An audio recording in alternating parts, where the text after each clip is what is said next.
नमस्कार दोस्तों, इसमें हम बात करेंगे गंगा विलास क्रूज़ के बारे में।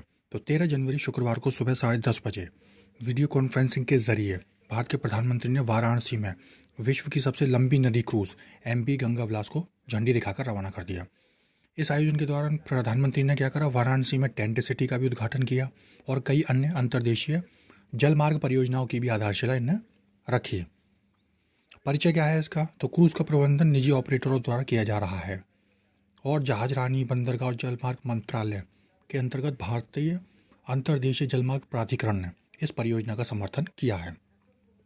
यह महाबोधि मंदिर, हजारद्वारी पैलेस, कटरा मस्जिद, बोधगया, चंदानगर चर्च, 4 बंगला मंदिर और अन्य सहित गंगा नदी के 40 ऐतिहासिक स्थलों को जोड़ेगा। यानी कि इसमें ये इंपॉर्टेंट चीज़ें आएंगी बीच में, महाबोधि मंदिर, हजारद्वारी पैलेस, कटरा मस्जिद। राष्ट्रीय जलमार्ग 1 यानी कि नेशनल वाटरवे 1 को जोड़ने के अलावा, जिसमें गंगा और ब्रह्मपुत्र पर राष्ट्रीय जलमार्ग 2 शामिल हैं, क्रूज 27 नदी प्रणाली को पार करेगा। हल्दिया और इलाहाबाद 1600 किलोमीटर की इनकी दूरी है के बीच गंगा भागीरथी हुगली नदी प्रणाली को वर्ष 1986 में नेशनल वाटरवे 1 घोषित किया गया था। विश्व धरोहर स्थलों और राष्ट्रीय उद्यानों से गुजरेगा ये नदी घाटों। बिहार में पटना, झारखंड में साहिबगंज, पश्चिम बंगाल में कोलकाता, बांग्लादेश में ढाका, असम में गुवाहाटी जैसे प्रमुख शहरों सहित 50 पर्यटन स्थलों की यात्रा के साथ 51 दिन लगाएगा और ये 3200 किलोमीटर की क्रूज़ की योजना है। तो झारखंड में साहिबगंज से और पश्चिम बंगाल में कलकत्ता से गुजरेगा।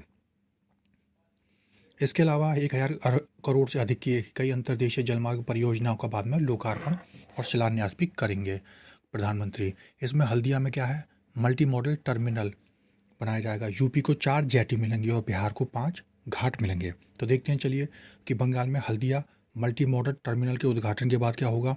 जलमार्ग विकास परियोजना को गति मिलेगी। टर्मिनल की कार्गो हैंडलिंग क्षमता इस समय 3 मिलियन टन प्रति वर्ष है और बर्थ को लगभग 3000 डेडवेट टन तक जहाज़ों को संभालने के लिए डिज़ाइन किया गया है। प्रधानमंत्री के हाथों अब ये जो है यूपी को जो 4 जेटी मिलेंगी, कौन कौन सी हैं? गाजीपुर के सैदपुर, चोचकपुर, जमानिया और बलिया जिले में कंसपुर में 4 फ्लोटिंग कम्युनिटी जेटी मिलेंगी। फिर बिहार के 5 घाटों की सौगात। तो बिहार में पटना जिले के दीघा, नकटा दियारा, बाढ़, पानापुर और बिहार के समस्तीपुर जिले के हसनपुर में 5 सामुदायिक घाट हैं।